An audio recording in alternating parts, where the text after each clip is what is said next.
Contiguity, a collaborative presentation by Heather Vaughn, Sandra Lanza, and Robin O'Rourke for EDTC 5820, Designing an Online Course. In our study of an online course design, Clark's 6 Principles has provided us insight in designing effective online presentation material. In our presentation, we will introduce you to the Contiguity Principle. To start our journey into contiguity, we first went to Webster's Dictionary. There we find contiguity is defined as the quality or state of being contiguous. To help in our understanding of contiguity, we also explored the synonyms and antonyms associated with contiguity.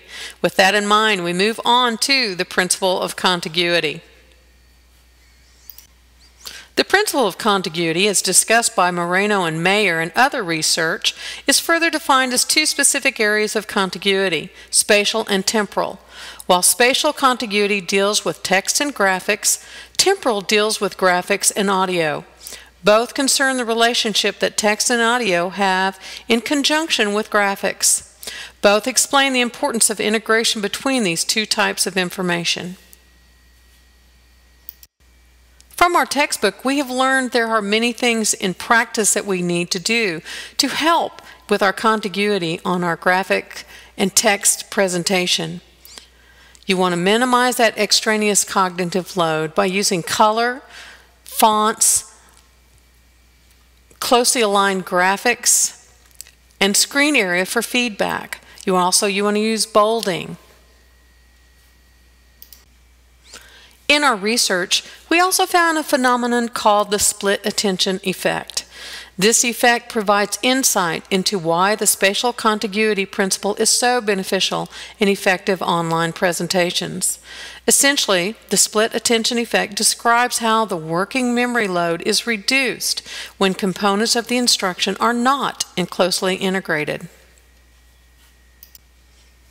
Here are some of the violations that can cause split attention effect and have poor contiguity.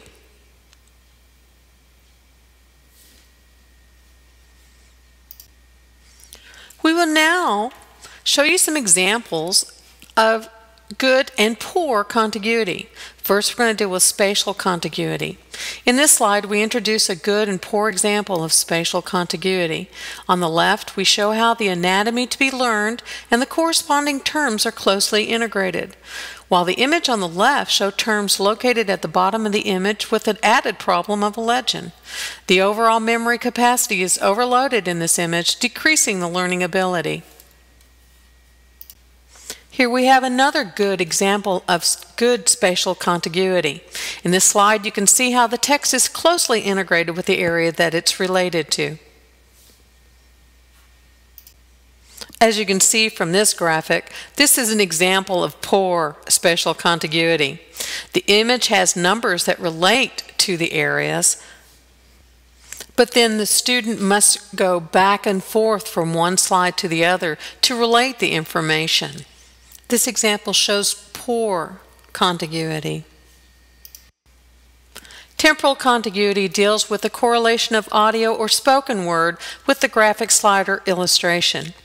In the following slides, we will hope to show you examples of both good and bad temporal contiguity.